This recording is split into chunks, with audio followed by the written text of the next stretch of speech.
Bismillahirrahmanirrahim. Assalamualaikum warahmatullahi wabarakatuh. Baik, selamat pagi untuk anak-anakku. Oke, untuk hari ini kita belajar prakarya. Kita sudah memasuki bab baru, yaitu di bab budidaya ya. Nah, untuk di budidaya kali ini kita akan mempelajari budidaya satwa harapan. Oke, satwa harapan sendiri ya dibudidayakan itu karena ini memiliki beberapa kelebihan. Nah, diantaranya siklus hidupnya pendek, jarang terkena penyakit, murah harganya, serta mudah beradaptasi di lingkungan dan pakan yang diberikan. Kemudian satwa harapan ini dipelihara itu sebagai sumber bahan baku, pakan ataupun hewan laboratorium ya. Karena pada umumnya masyarakat itu hanya memelihara hanya untuk kebutuhan konsumsi. Nah, sekarang ini banyak sekarang usaha-usaha yang mana sudah berfokus untuk bahan baku industri, pakan atau hewan laboratorium. Nah, itu yang disebut dengan satwa harapan. Oke, kemudian kita langsung masuk ya di materi. Satwa harapan itu merupakan jenis hewan yang memiliki potensi ekonomi untuk dibudidayakan. Nah, satwa harapan dipelihara masyarakat dengan alasan yang beragam, salah satunya sebagai pekerjaan sampingan. Karena itu memiliki nilai ekonomis untuk meningkatkan penghasilan keluarga. Di Indonesia terdapat banyak sekali komunitas atau perkumpulan pecinta hewan. Biasanya mereka berkumpul untuk berbagi tips perawatan satwa harapan yang dimiliki dan memberikan solusi jika ada kendala dalam pemeliharaan satwa harapan. Nah, seperti itu ya.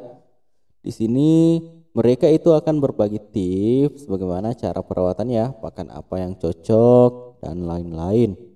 Nah, satwa harapan itu sebenarnya tujuan utamanya untuk dipelihara itu sebagai untuk bahan baku industri, apakah itu untuk dijadikan pakan ataupun hewan-hewan laboratorium, sehingga itu dia itu memiliki nilai jual ya atau potensi ekonomi karena bisa dijual. Oke, bisa dipahami ya.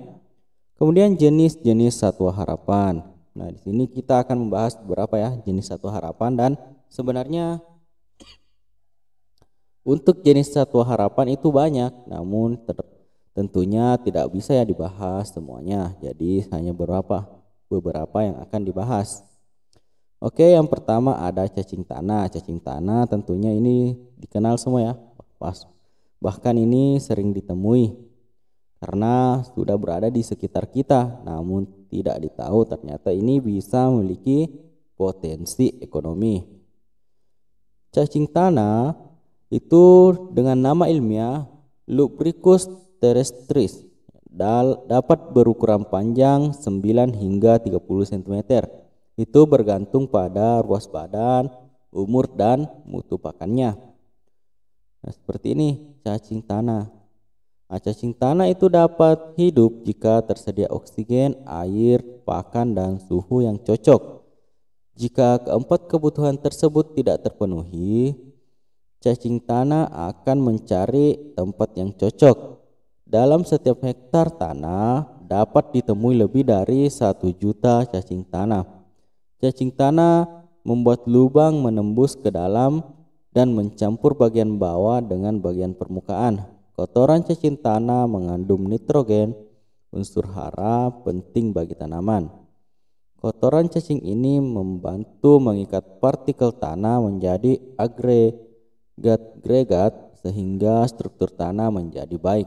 Nah, cacing tanah ini menyuburkan tanah ya. Nah, ini juga sering digunakan sebagai pakan. Oke, bisa dipahami. Sehingga ini juga memiliki nilai jual sehingga digolongkan ke dalam jenis satwa harapan. Kemudian selanjutnya ada jangkrik. Kalau jangkrik ini juga sering dipelihara, apalagi yang hobi jangkrik ya. Nah, jangkrik atau cengkerik adalah serangga yang berkerabat dekat dengan belalang. Jangkrik ini memiliki tubuh rata dan antena panjang. Jangkrik jantan memiliki suara yang khas. Suara ini digunakan untuk menarik betina dan menolak jantan lainnya. Suara jangkrik akan semakin keras dengan naiknya suhu sekitar. Nah, ini ya, jangkrik juga ini yang sering dipelihara di sini. Di habitat aslinya, jangkrik hidup aktif di malam hari. Kegiatan makan, mengerik, dan kawin dilakukan di malam hari. Oleh karena itu, lingkungan budidaya jangkrik dibuat gelap agar jangkrik terus melakukan aktivitas. Pada siang hari, jangkrik mencari perlindungan di lorong, lubang tanah, di bawah batu atau di bawah tumpukan material seperti genteng, kayu, dan material lainnya. Ini selain ini dibutuhkan pehobi, ini juga bisa dijadikan pakan sehingga jangkrik ini sangat banyak ya sekarang dibudidayakan. Karena itu bisa dijual sekarang.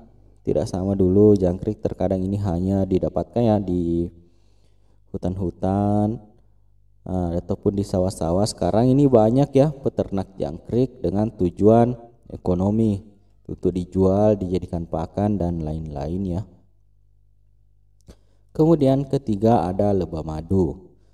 Lebah madu termasuk serangga sosial yang hidup berkoloni. Setiap lebah mempunyai tugas khusus yang sangat penting bagi kelangsungan hidup koloninya. Nah, di dalam sebuah sarang terdiri dari 3 anggota masyarakat lebah, yaitu seekor ratu lebah, ratusan lebah jantan, dan ribuan lebah pekerja. Nah, spesies yang paling penting untuk diternak atau dipanen hasil madunya adalah lebah madu Apis mellifera dari Eropa, Apis adansoni atau Apis unicolor dari Afrika, Apis dorsata, dan Apis indica dari Asia. Selain madu, lebah juga menghasilkan lilin. Di habitat alaminya, lebah membangun sarang dari dahan atau cabang-cabang pohon besar. Sarang bagian atas untuk menyimpan madu dan bagian bawah untuk mengerami telur. Secara tradisional, lebah madu banyak dipelihara masyarakat di sekitar hutan dengan menggunakan gelodok dari batang kelapa atau randu. Hasil madu dan larva lebah, satu sisi sarang lebah dapat menyimpan madu 15-20 kg dan 3-4 kg lilin. Ini ya. Sekarang juga sudah banyak dibudidayakan untuk diambil madunya. Kemudian keempat, ulat sutra. Ulat sutra liar Attacus atlas adalah salah satu serangga yang berukuran besar dan banyak ditemukan di hutan-hutan tropis dan subtropis seperti di Asia Tenggara, Asia Selatan, Asia Timur, Selatan Cina, melintasi kepulauan Malaysia, Thailand, dan Indonesia.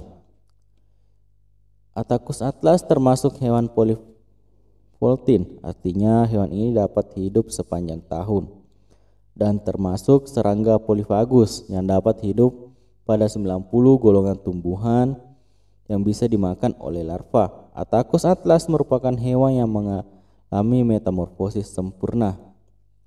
Ini ulat sutra, tentunya kita sudah mengenal ya ulat sutra, apalagi di daerah Sengkang ini memang sudah dibudidayakan karena sudah terkenal ya sebagai kota sutra, penghasil sutra. Oke, bisa dipaham ya. Oke, mungkin cukup ya untuk materi hari ini. Jika misal ada yang kurang jelas silahkan ditanyakan. Silahkan anakku ringkas ya materinya. Sekian, wassalamualaikum warahmatullahi wabarakatuh.